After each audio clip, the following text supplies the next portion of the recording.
Hello, everyone. We are back again talking to another voice actor. And this time we're going to be talking to Nicole Fikes. Hello, Nicole.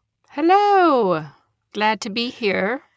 Excited for you to be here because we're going to get to hear all about how you got involved in voice acting Okay. and voiceover. Actually, there's a good question. Do you prefer voice actor or voiceover? I guess voice actor, Okay. if I had to All pick. right. Everybody does it differently. Yeah. It's a little tomato tomato, but I kind of like voice actor because it is acting. So Yes. yeah. All right. Well, we met actually at a class that I was taking, and you were the special guest. And I reached out to you because I just felt like we had this long distance connection I think we talked for maybe 30 seconds in that class. Yeah. I felt very impostery being invited to that class to speak. So Not I was like, true. "You want to talk to me? Okay." Not true. You were wonderful, and I was very happy that you were there. But I felt like we had a connection somehow. You know how that happens. Yeah. And Yeah. I guess it turns out we did because, hey, I we're, know. we're We're kind of still fast talking all these friends. months later. How long has that been? I feel like it's been a year. At least, because yeah, I was in a different house when I did that. My memories, I can clock them by where I lived at the time, and That's I right. and I moved like a little over a year and a half ago, so it's been at least that. So, a long time. Yeah, so we've been chatting a lot and having a grand old time. And so it is time for us to share All with the right. listeners all about how you got involved in voice acting and what you're doing and what tips you can give to the listeners. Sure. So let's start there. First of all, how Okay. did you get involved in voice acting? Well, it was a few years ago. I actually, before I was a voice actor, I used to own a advertising agency, and I was just completely burnt out with doing that. We had gone through a couple of really crummy clients, and I was just like, this just isn't worth it. And was just trying to think of like, what else can I do? And acting, I've always been a little bit of a closeted theater kid. For anybody that knew me before I was a voice actor, I feel like is probably the most surprising turn of events that I could have chosen for Hmm. for a career because I didn't have an acting background. I just really paid attention a lot to people that did have an acting background and just was kind of interested in it, but never particularly had an opportunity to act on it until that point. So I got started because I saw it was during COVID, and my kiddo was in third grade at the time, and they had career day and everybody was submitting videos of what they did as a career instead of going there in person. And I submitted mine, Right. and because I'm a perfectionist and secretly competitive, I wanted to watch the other parent videos to see if mine was the best. And so I watched I spent like an afternoon like ADHD wormholing on everybody's videos. And one of them was a mom that was a voice actor. And I just kind of filed that away because that was like in 2020. And I didn't start this until like 2022, I think. And anyway, so I remembered her and looked her up, reached out to her, and just like a crazy person was like, how do I get into this? And I think at first she kind of was like, you don't have an acting background. But here I'm going to send you this email that I send everybody that asks me because apparently she gets asked that question a lot.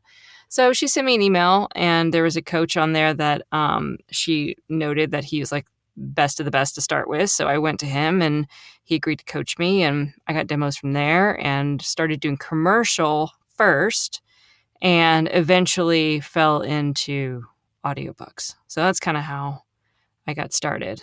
My origin Oh, story of sorts. there's the origin story. I love it. And so you have so first of all, you bravo, you reached out to this person that you didn't really know and said, "Hey, what's this and how can I get into it?" Um I think that's a sticking point for a lot of people. They say, I don't know how to do this, and then it just stops right there. Like, I don't know how to do this, end of story. Oh So yeah. I I think think that's I think wonderful. my superpowers are that I am pretty sure I have ADHD.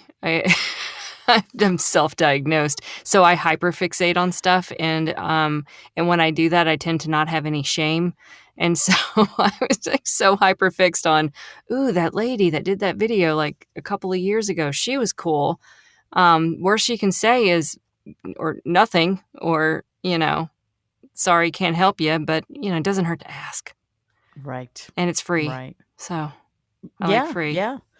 Of course, you are from the advertising world, Mhm. so hearing no is probably not that scary for you. That's true. I've gotten a lot of, I don't know if outright no's, but I've gotten a lot of feedback to change stuff that I did because I was a designer. So a lot of feedback to change things, and I don't like this or that or whatever. So after a while, I don't know if I ever get totally desensitized to that because you don't always agree with the feedback you get. Right. But but it does just kinda I don't know, maybe it's just age, I don't know what it is, but I care less and less about what other people think as I get older, because I just don't Okay. have the energy to worry about it as much, I Right. think. Yeah. I would go along with that Yeah, for yeah, sure. yeah, that's the one great thing about age, is just after a while, you're just like, "We do not care. If it's free, we're gonna give it a shot." That's it. So you mentioned a few things. I want to try to remember them all. The first thing that I remember is you said that you picked a coach off of this list because Mhm. they were the best of the best, or at least that's what it seemed like. Are you okay sharing who that person Oh, was? yeah, J. Michael Collins, he's still, like if I have an unofficial mentor, I would say that's him because he will answer me, like, I think I don't think I'm special in this sense, I think he does this for just about anybody, like, you'll get an out of office, like, "I'm on a plane right now, I'll get back to you Tuesday," and then, like, 15 minutes later, he emails you back. He's just awesome, and, he's very honest, and, because I think a lot of I've attended some acting classes where I've heard someone else read something, and I don't mean to like crap on anybody in particular or anything, but just sometimes you hear a performance and you're kind of like, that wasn't what really, to me, didn't sound like an authentic performance. That sounded like it could use some coaching notes. And then, you'll hear the coach like just tell them how wonderful that was. And you're like, what? Really? Then I start to not trust what they're saying to me because I'm Okay. like, that didn't sound, and it's also just my opinion. So maybe I have a bad opinion, but for him, I appreciate someone that's not always going to compliment me and tell me and give me notes because that's how I get better. So I've attended places where it seems like all the notes you get from the coaches are just the positives, Okay. and not any of the negatives. So I tend to not trust the positives when I don't hear what I could do better. So I liked that. And I liked that he was just super honest, also gave me a lot of intel about the commercial side. He doesn't really do audiobooks, but he does the commercial side. And that's purely where I started out. So it was, he gave me a lot of really good advice, good business advice, good just, where to spend my time. So he was definitely a good place to start for sure. He's expensive, so that's like I think that's one thing for anybody getting into this. It's not cheap to get started, I don't think. But my mindset is I don't want to. I don't. I don't know. I guess one of my faults is that I'm not a move fast and break things person. I'm a like. I don't care what people think particularly, but I also don't particularly want to look like an idiot. So I want to make sure that I at least have confidence in what I'm doing and that I'm offering a quality service. So for me, I was prepared to spend a little bit up front to make sure I was cut out for this and make sure I could be giving, people a quality product if they come and hire me. So Okay. rambly answer, but there you No, go. no. Again, everybody, I say this all the time, but everybody approaches the business in different ways. And to me, it's Mhm. just fascinating to hear how people came to this point. And then, of course, where they started and where they are now and the difference and what they've learned. So we'll hopefully get to all of that in this talk. So, JMC, that is, of course, a name that if people just Google it, they will see all the awards that he's gotten. Oh yeah, I've never worked with him, but I know his name because he's huge in the voice acting world. he's really great, and he was a good one to start. I'm glad I went that direction for sure. All right. So, you then started your voice acting journey in the commercial world. Mm-hmm. What I was did. that like? It was a hustle and a half. You really, really have to be prepared to do a lot of work for not a lot of money, and be prepared to, and this is just my experience. I know that there are other people that freaking kill it at commercial. And when you land those jobs, it's like the best payday ever. But in my mind, I start like thinking about, well, I spend 40 hours a week emailing people, doing XYZ, and so I divide that one payday by all the hours it took to get to that one payday. And I'm like, Okay. this is like minimum wage. And I think if you have that mindset, it puts a damper on it. But that's just the mindset I have. Like I don't want to be doing too much work for free. And I think that's part of the reason what made me pivot from it. However, I will say, like, I go back and forth on how much time I want to spend doing commercial, because the auditions are fairly easy if you just learn to turn your give a shitter off and just not obsess about it. I tend to Yeah. obsess, and it takes me longer than it should. And I'm like, this is why it's not worth it if you take forever doing an audition. And I've been to many a conference, and many a coach has said do 2 takes. For me, when it's very direct copy, I struggle to do 2 takes that are totally different, because they also say, the casting directors, I've heard many casting directors say the most annoying thing on the planet is for an actor to say 2 takes, and then you hear them both, and you get to the second take, and it's exactly like the first take, and you've just wasted their time. Right. So to be on the safe side, unless I absolutely know it's going to be totally different and I have 2 different ideas, I just do 1 take and forget about it. At least I try to. Sure. And so I've tried to get myself to not be so obsessed, so I can just, if you can just do them fast, the auditions really quick, and not care about, oh, I would have done that better or that better, because 9 times out of 10, you're not going to get it. So don't, and then I don't mean that pessimist, that's just the numbers. And even like J. Michael was like, you need to be doing 100 auditions a week in order to get one job. And he's like, that number will improve the longer you do it. But his advice was to get on the pay to play sites, get agents, and just audition, audition, audition all the day long. So I did that for a while, and I was landing about a job a week doing that. But it wasn't enough after a while to be something I was willing to hustle for longer. Because my Amanda Utter is who initially I reached out to, that lives here in Austin as well. And she's got an amazing commercial business. She is, we have a grocery store here, HEB, and she is the voice of all the HEB commercials that air while you're shopping. So I'll be grocery Oh, shopping and I'll hear Amanda come on the thing. And I'm like, Amanda. And it took her 10 years to get there, of a lot of hustle. And I just didn't have 10 years in me to do that. So I just was like, I started to pivot and think, okay, well, what does this look like if it's a part-time thing, if it's just a few hours a day that I'm spending? And so kind of the magic formula for me, and I still tweak it all the time. Like right now, I'm not auditioning for commercial at all unless it comes from an agent. But for a while, what did work until I found audiobooks, and it's a lot of the reason why I don't do commercials, because I like audiobooks so much. But it was doing what JMC said, like, auditioning maybe 50 times a week. And then also Marc Scott is another really good resource. He is like the marketing guy for everything voiceover. And I took one of his master classes in email marketing for voiceover. And I got a lot of work from that, I will say.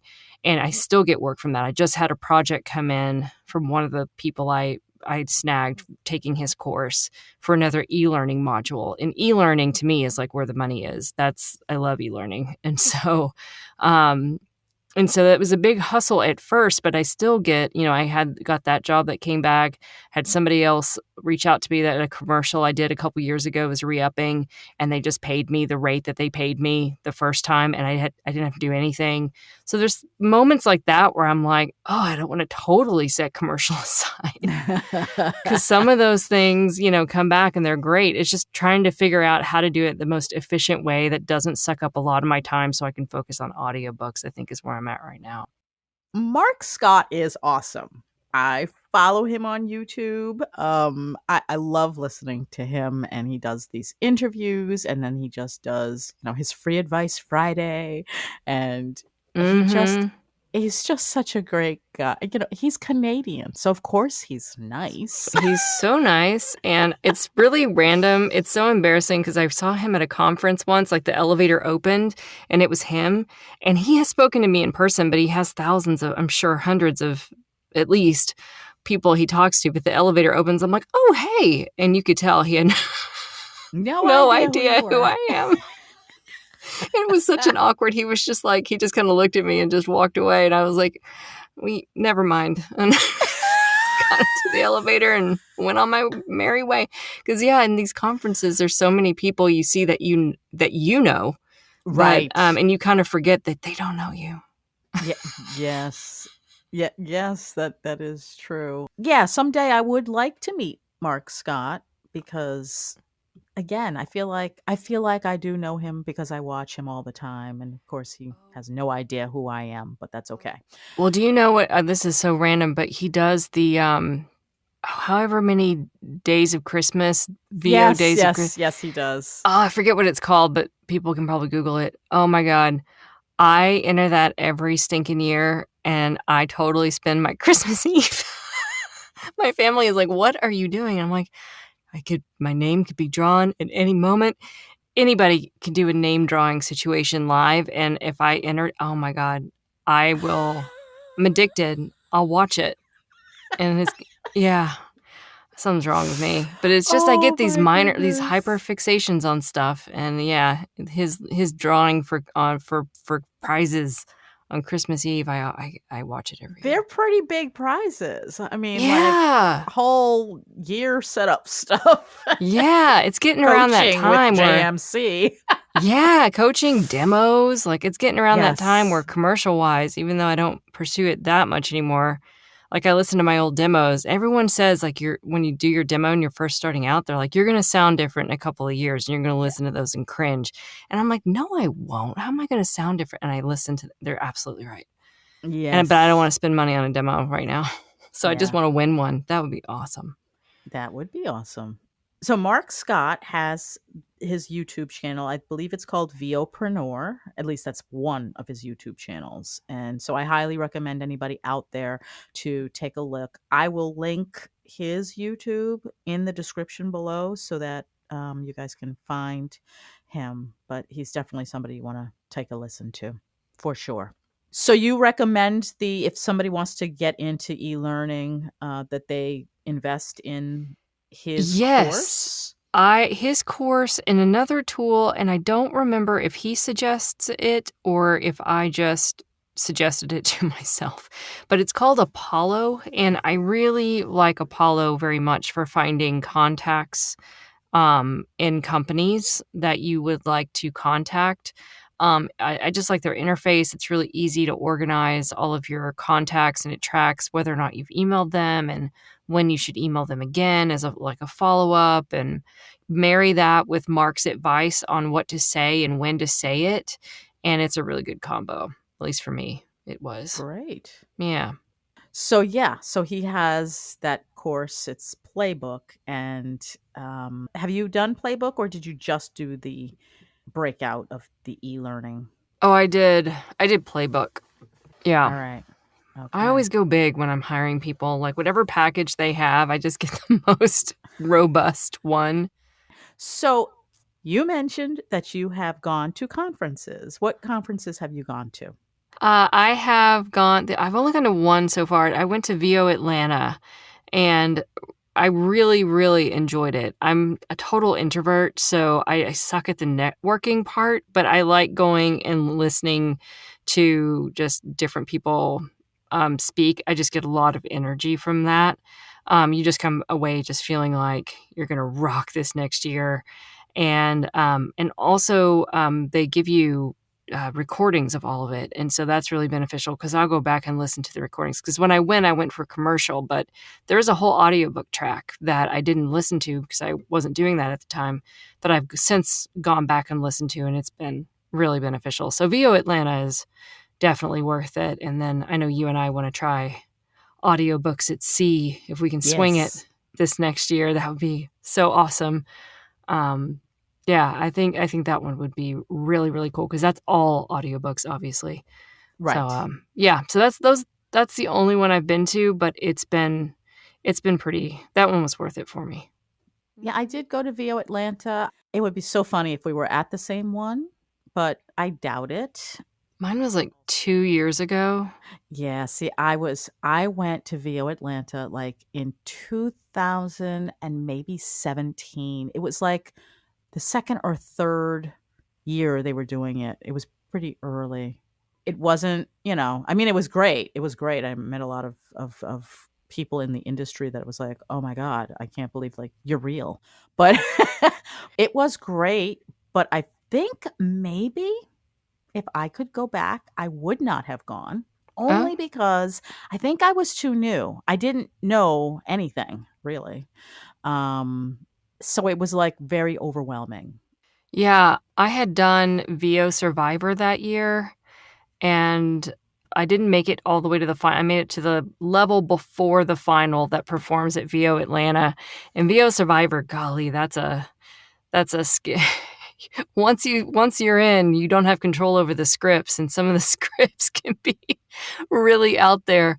And yeah, but it was nice to see like some of my fellow competitors. They did the last thing live on stage, and that was pretty cool. So I was still pretty new, but I started to kind of know people a little bit since I was sort of involved in that.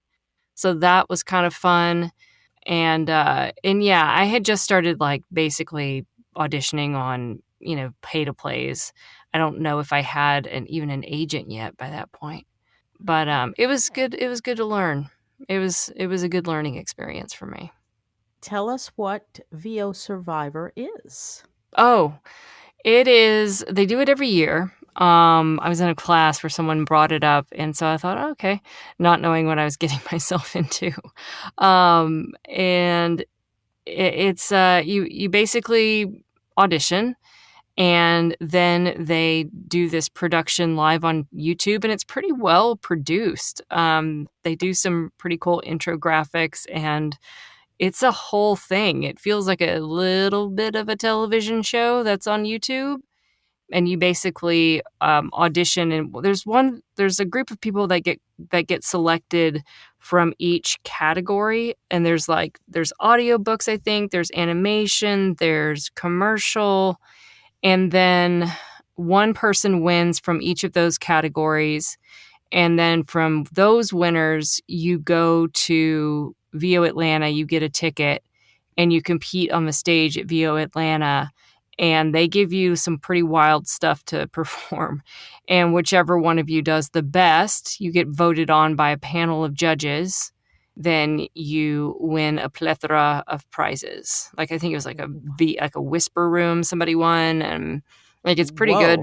Yeah, it's a pretty good prize. So I was in the commercial category, and so we just hung out in a waiting room. It's virtual, but we all waited our turn. You go out and you perform, and then the panel of judges gives you feedback, and then they decide on the winner. And it was really cool. I was in there with Chris. Do you know who Christopher Tester is? Chris Tester. The name sounds familiar, but I do not know. He ended up winning in our category, and it was cool to see because he was like a YouTuber that I followed before I even reached out to anybody. He gives acting tips and stuff, and he's pretty popular on TikTok because people submit these monologues from like popular like Star Wars or whatever, and he performs them, and he's really intense, and he's just this like little British guy, And but he gives these very intense performances and always manages to cry every stinking time. I'm so jealous of his tears. And I was like blown away to be in the same category as him. That was really cool. And then I met him at VO Atlanta, and I was such a fangirl. Like, I watched you whenever I was just getting started, and I just think you're awesome. Okay, bye. But he talked to me, and he was really, really kind and nice. And yeah, so I got to meet him at VO Atlanta. But yeah, anyways, that's Survivor. And Okay. it is a kooky, crazy competition that you just got to be prepared. I had to sing. Wasn't prepared for that. Oh. Yeah, they made him yodel at VO Atlanta. Oh my man. It's kind of like, you know what it kind of reminds me of? It sort of reminds me of America's Next Top Model, where they make them do all of those ridiculous things that they will never have to do as a regular model if they just went out and just did their thing, you know? So it's some voiceover, but a lot of like kooky, crazy stuff. Yeah. Well, it almost sounds to me like a bit of improv. You really have to just let loose. Yeah. Oh God, I suck at improv. That's another reason why I love audiobooks, because you're not supposed to go off the script, and I love that. But yeah, it was a bit of improv, and worst nightmare. Yep, they do say though that you should definitely take at least one improv Oh, class. I I did. have not done You that didn't yet. do it? I honestly, they No. say that. You don't need that. If you don't I want to say take to it, don't take it. That's right. I say to myself, no, I cannot do that. I did it, and I look back on the experience going, would I be a better actor if or better or worse if I hadn't have taken it? The answer is no. I would have been the same, because Okay. audiobooks, you act what's on the thing. And maybe if I really wanted to do animation, then I would say, yeah, probably you need to get better at improv and video games too. But I've decided I hate improv enough that I'm fine in my little audiobook corner, There you reading go. exactly what's on the page.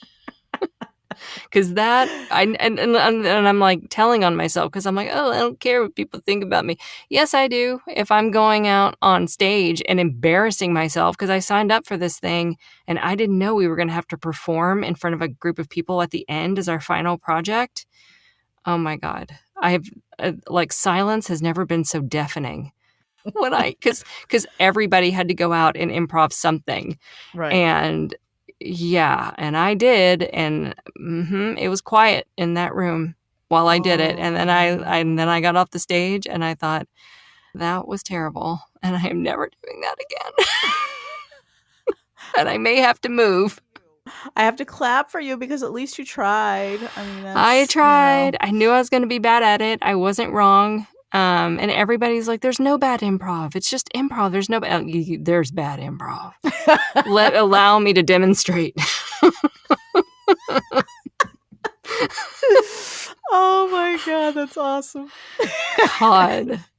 Oh man, it was painful. Anyway, Oh, so you have done the commercial thing, you've done the e-learning thing, and then you got into audiobooks.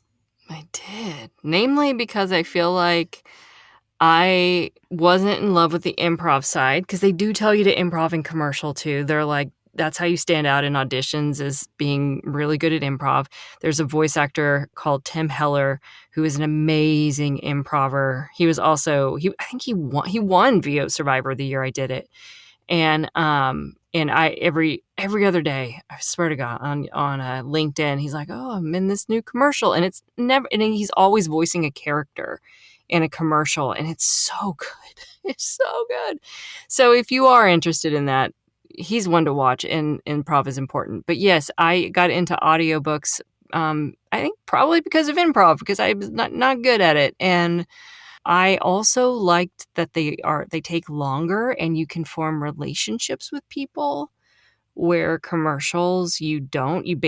In my experience, you finish the commercial and you have to start over. Unless you're in a campaign that's very long running. Every commercial takes about 30 minutes to do. if they live direct you and then you never talk to those people again. And Mm, because they never use, at least in my experience, they're not using the same voice for everything. It's always a fresh audition every time. So I just didn't like having to start over trying to build relationships all the time. And in my advertising background, like that's how we were successful, is building relationships, because they always come back to you for more work, and it's less work right. on your part because you've already done that initial relationship building. So that's why, from a business aspect, audiobooks sounded more appealing. So that's why I pivoted. And also I feel like you act more in audiobooks than you do in commercial. It's so hard because you always get, if you audition for commercial, they're always like nothing salesy or advertisey at all. And then the text is, buy one, get 50% off now and you're trying, like, Yes. how, It's like, well, I'm you're like, selling. you're like, you're talking to a friend. Like, well, I would never in a million years say that to my friend. And it's hard for me to wrap my mind around how to do that when the text isn't giving you that. But it's Hmm. much easier when you're having a fight with someone in a book or an emotional conversation. Like, that is so much easier to pull from and easier to be authentic. And I liked that authenticity more with audiobooks. That and the relationship building was kind of what sold it for me. Um, Okay. and people will say, you don't make any money doing audiobooks. And I disagree, because I feel like, it goes back to the commercial side of, yes, you do get paid thousands of dollars for 30 minutes of your time when you land those paydays. But if you have the mindset of, well, how many hours did it take me to get to that payday, then it's not a very big hourly rate. Where on audiobooks, you just dial in your process, and the hourly rate for audiobooks is much more, in my experience, is much more consistent and paid more than commercial did from that perspective. So I that is never just really my thought of opinion. it like that. I mean, if you're a commercial, and there are commercial actors, especially at these conferences, that are killing it, and they're making six figures on, a Ford truck campaign. I mean, to Right. me, in my opinion, that seems to be the exception. And you have every chance of being that exception, and are a way better commercial actor than I am. Like, my friend Amanda is killing it. She's doing amazing. And she just has she has mastered that friendly commercial tone. And Mhm. I just feel like I sound like every other commercial actor out there. And that's why I think I limit myself with the jobs that I get, because I have a hard time finding that authenticity with commercial a lot of the time. So for me, in my experience, audiobooks are Yeah. the better pay. Do you think that one of the things potentially is that with the commercial world, you're typically doing a directed session versus audiobooks, it's all you. I mean, you're just in the booth, you're making your decisions. You might get some input from the rights holder, but it's all you. You're not performing for anybody but you really when you're in the booth. Whereas commercial work, typically, if I have this right, it's a directed session, isn't it? Most of the time it is. Yeah, for the Yeah. higher paying jobs, for sure it is. And I actually have a love hate with directed sessions, because the hate part is just I get kind of nervous because it's usually not one person. It's usually the engineer, then you've got the creative director, sometimes you've also got the writer, and if they're an Mm, external agency, sometimes you also have the client. So I've been on a call with up to like 4 or 5 people, and so I do have a fear of, like, oh, what if I'm not giving them what they want? I mean, it's just like graphic design. It sucks. The more people there are, the more potential especially when when it's something that's subjective, it's scarier because it's has a bigger risk of being a cluster because people have different opinions on subjective things. right. So I get nervous when there's a lot of people for that reason. But when it's just like maybe the director and maybe one other person, I really kind of like it because they help. It's like a collaborative thing where you're kind of thinking of ideas that maybe I wouldn't have thought of on my own, and they can get several different takes from me. Where on my own, I don't know if I would have thought of all of those different takes. Okay. So I do like being directed, and I kind of dread the day, if there's ever a day, for like higher profile audiobooks. Sometimes they do want a director in there with you. And that scares me because I make a ton of mistakes. And it's Yeah. just like, do you want to sit there with me while I like pause for every mistake I make? But maybe if someone's watching me, maybe I would make fewer mistakes. I don't know. Oh. I haven't had that happen yet. Yeah, for myself, I just tend to think that's not going to be the case because I've had classes where you have to, read live and And you can't, oh, I feel like those I do my nerves are better just performance in terrible. class. Then when I get on my own, I'm like, oh, but at that, in that notion, I've always like wanted to be able to do TikTok live, and I can't. I just can't. I'm too paranoid with the comments, and I'm paranoid of like letting people see how many mistakes I make. Maybe that's being Okay. real and authentic to just let that show to everybody, but oh my God, Yeah, I yeah. struggle because I make a lot of mistakes. I think a lot of people do. And I think that the ones, honestly, that are like, "Oh no, I rarely make a mistake." I think it's because they just say what they say and they let it go and they don't have a clue if they made the mistake. They just Yeah, print it and maybe send it. so. Done. Well, So, like I have, like this is my issue is like I have whatever that thing is underneath your tongue. That I have a short one, and so my tongue okay. gets stuck a lot. So I mush mouth like like just any word that is like lately or anything that requires your tongue to go to the top of your mouth more than once within a word. Sometimes if I'm tired, that is like I just added, Okay. addicted, those kinds of things. I'm fine now, but sometimes that just gets so mushy and I have to stop like 1,000 times. And it's like, Okay. do I want to reveal my secret that I have, that this can sometimes be like, sometimes I just have to stop and start again tomorrow because it just gets so tired by the end of the day. But Yes. Yes, yes. But that's that part of the process, yeah, right? Like yeah. you get to know yourself and you're reading and you're like, "Okay, I am so not connected with this right now." Or that, yes. And so Yeah. I'm just like, saying things that just aren't even on the page, So, Yeah. yeah. The other day, I was having that problem, and this is probably not an efficient way to go about it, but one of the books I was reading or performing, the author had, like, after every sentence, she had something that was like, he said, and then another sentence, she said, and then it wasn't always she said, he said, but it was like, it was breaking up their dialogue in a way that Mhm. I was trying to get in the scene, but I listened back and I was like, ugh, I don't, because it's really hard to narrate that dialogue sometimes when it's real clippy, when the sentences are short and then it's clipped by he said, she said. So what I Right. ended up doing is cutting all of that out and just making it one back and forth. And then I edited it back into the final document. It sounded so much better. So that was Oh. one trick I did that was worth it to me because otherwise that scene sounded poorly acted and really choppy. So it Okay. was really helpful to do it that way.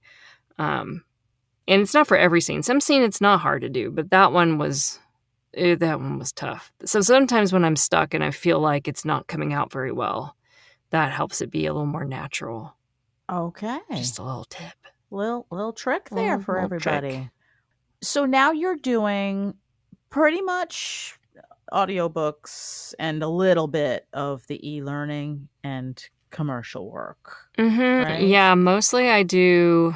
Mostly it's all audiobooks. I still do a little bit of graphic design as well for like one or two clients who I have deemed nice and Okay. very low maintenance. They're from my old life and they're actually just friends of mine now.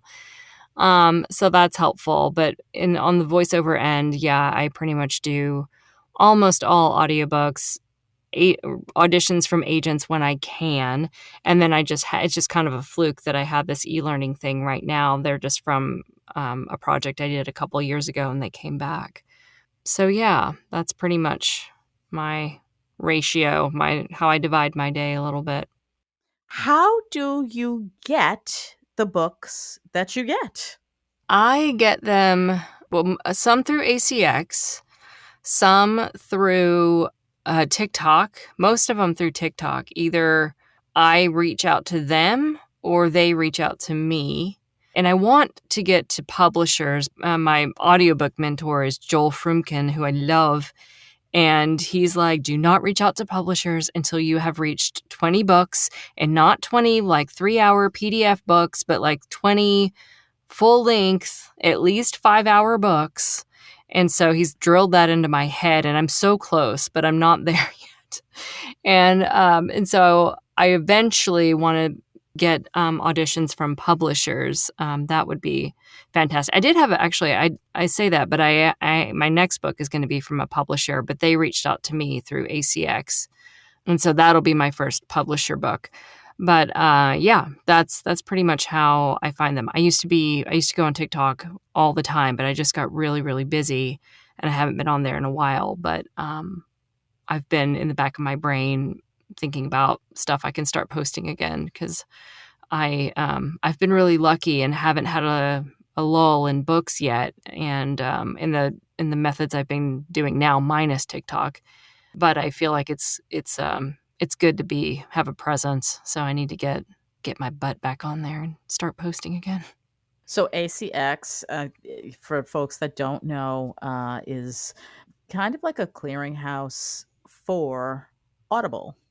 And that's where we go and we find books to audition for if you're a narrator, and submit our auditions, and then have a bit of communication with the rights holder about, whether they're going to hire you to do the job and the terms of the job, whether it's going to be royalty share, or it's going to be per finished hour payment, or it's going to be a hybrid. So actually, speaking of payment, do you typically do per finished hour? At this point, I always do per finished hour. Okay. When I was getting started, I did rights managed, and just I got paid. Maybe I could probably buy you a cheap lunch with what I got paid from those books. But it's okay. I wasn't really expecting to get paid much. I just wanted the portfolio, and I didn't have, like, probably the first couple of books I did were rights managed.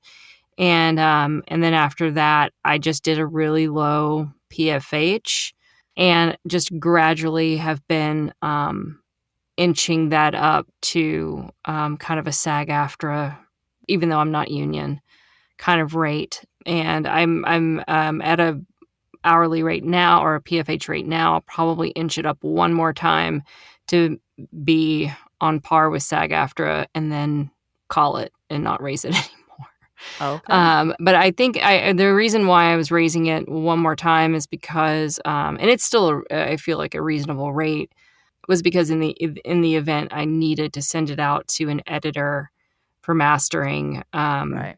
that cost was really eating into my PFH, because I was kind of eating that cost if I had to send it out. So now I'm just, from a business sense, trying to get to a point where if I do it or if I send it out, I'm not losing that much money at the end.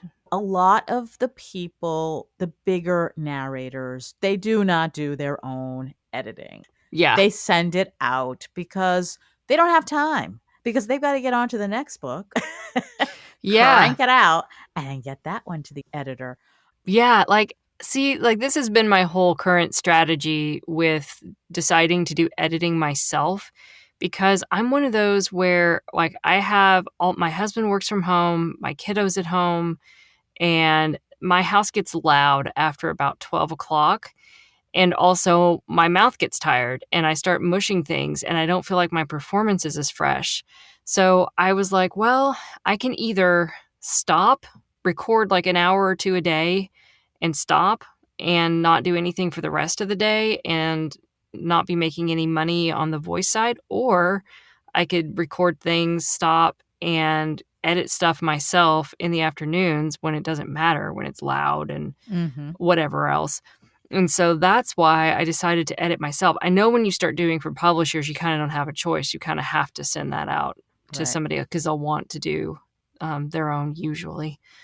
But I was like, well, I'll just cross that bridge when I come to it. But that was kind of my strategy for keeping more work and more money in house because I can't record all day. So yeah.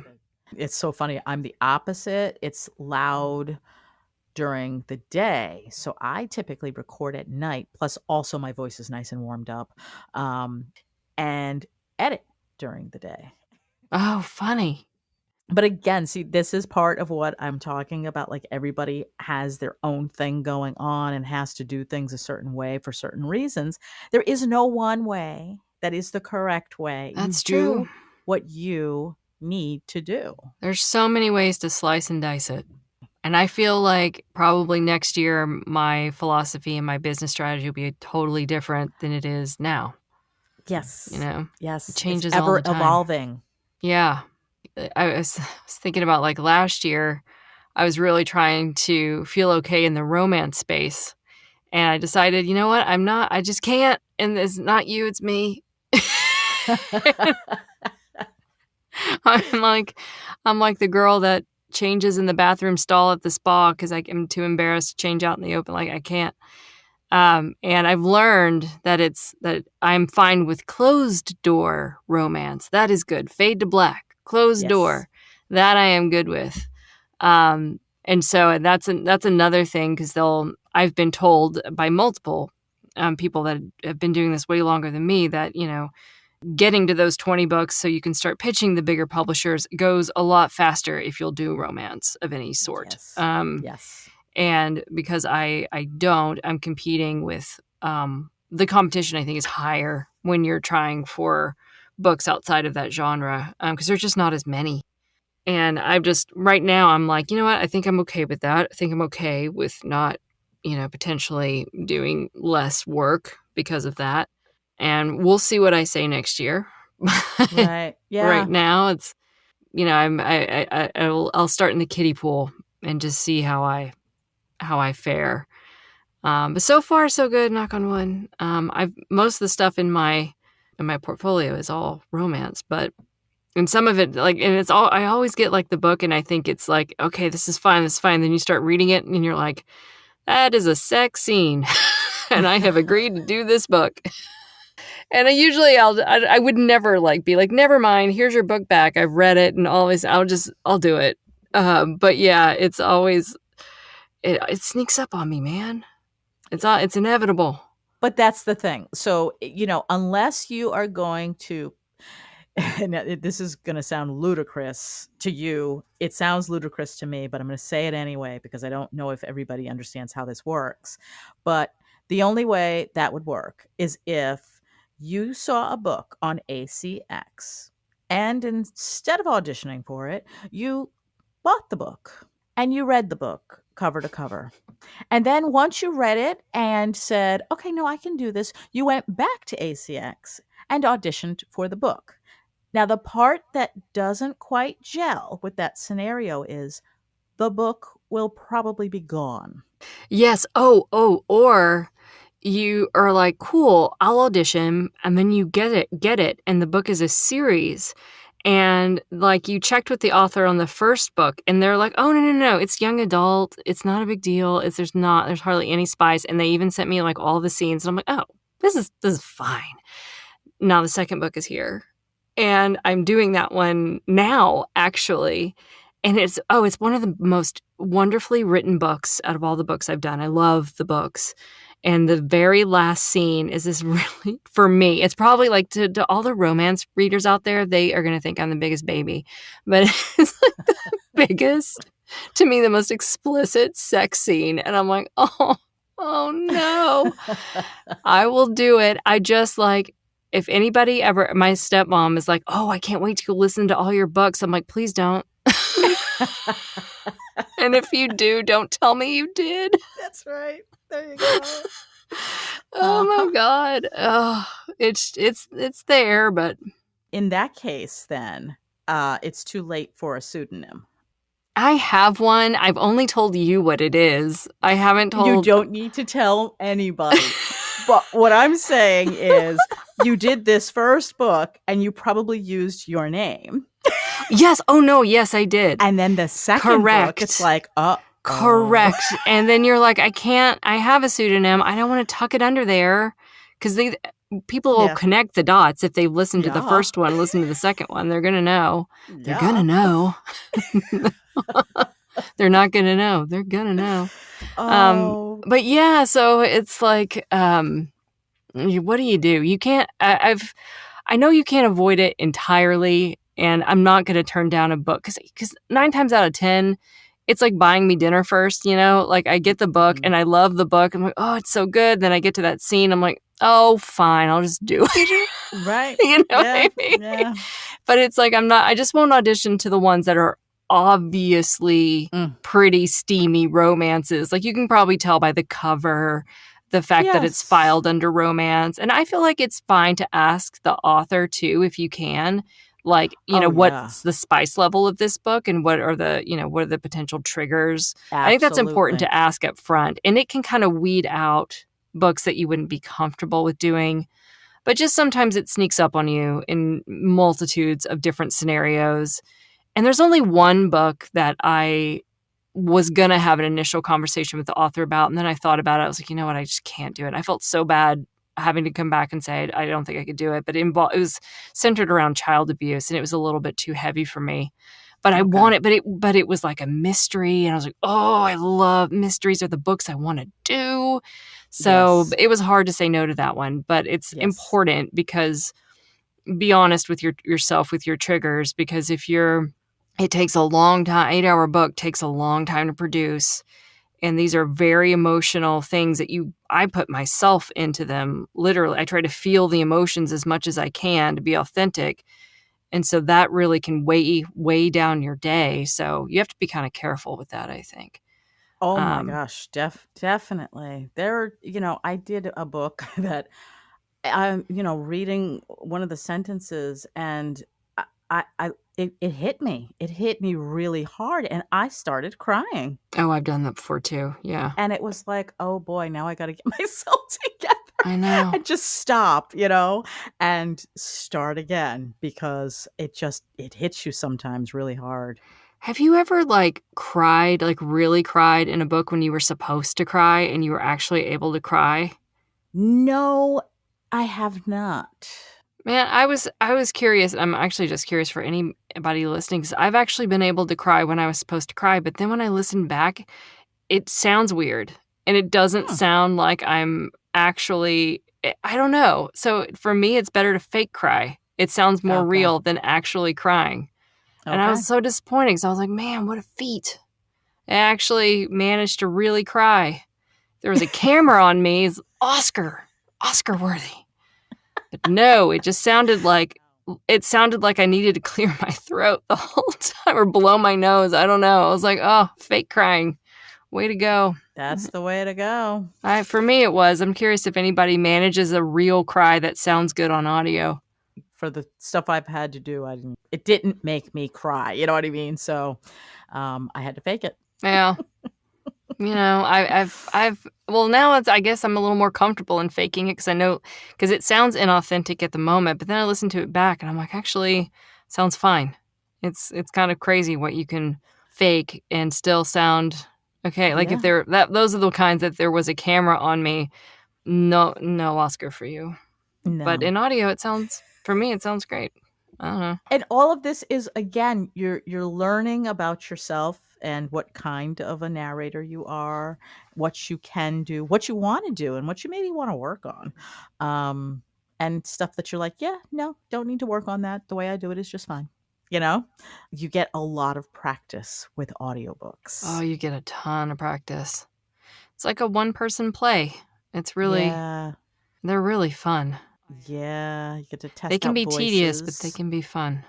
Oh yeah, the voices are fun. You know what I started doing, and I don't know if this is a trick I'm going to continue to do, but for me, it takes me a minute to get into the book and really feel like I'm immersed. It takes me like 1 or 2 pages, Mhm. and so I kind of was like wondering if it would help. Like what I ended up doing is like when I read the book, I open a spreadsheet. I take notes on all the chapters, just basic takeaways on all the characters and everything.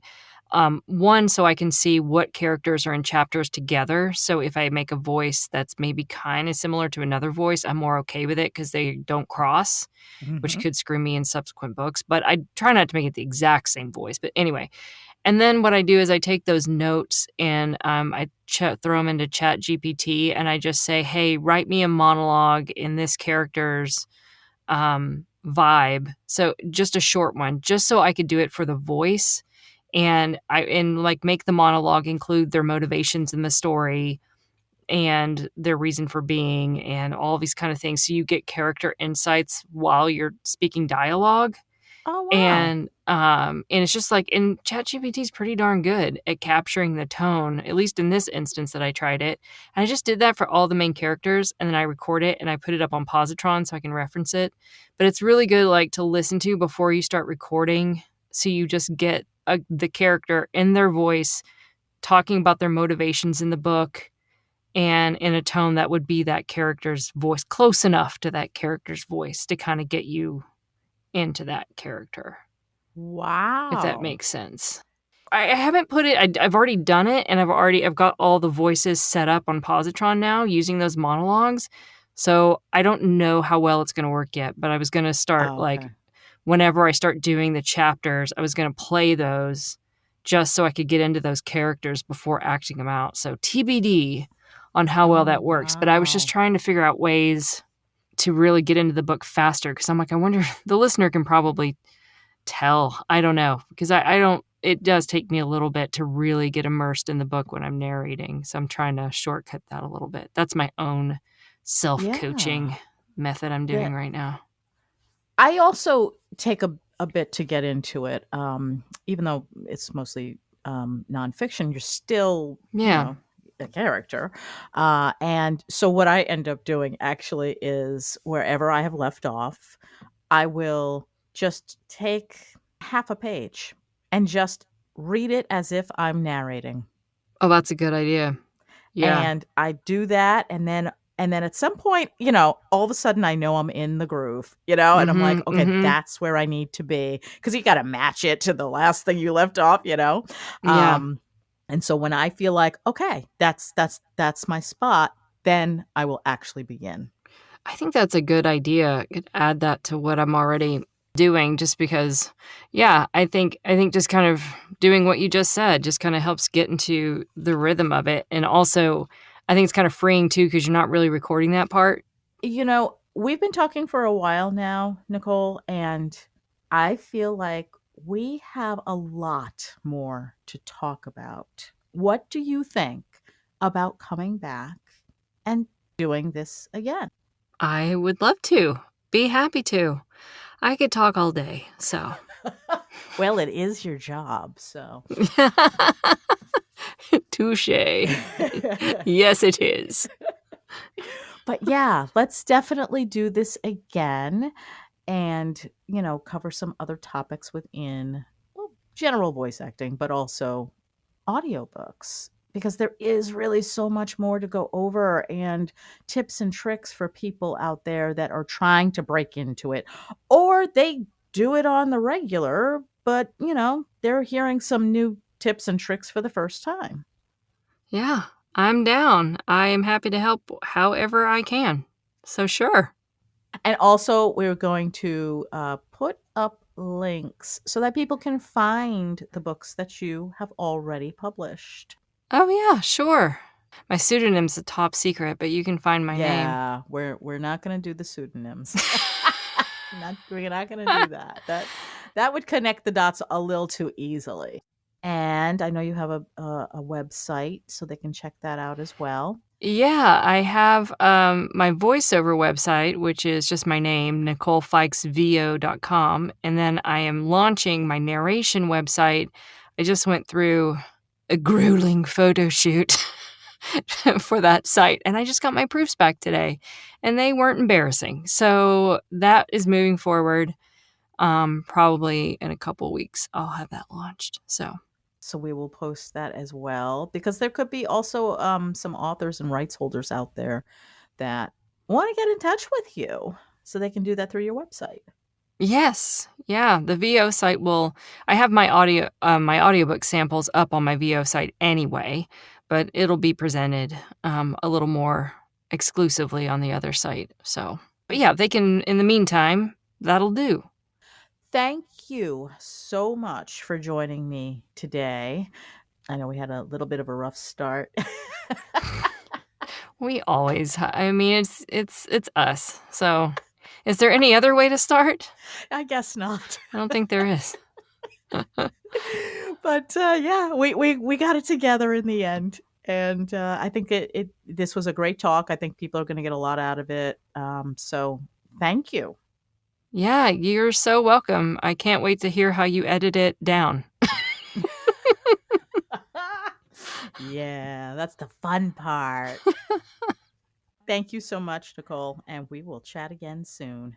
Sounds great. All right.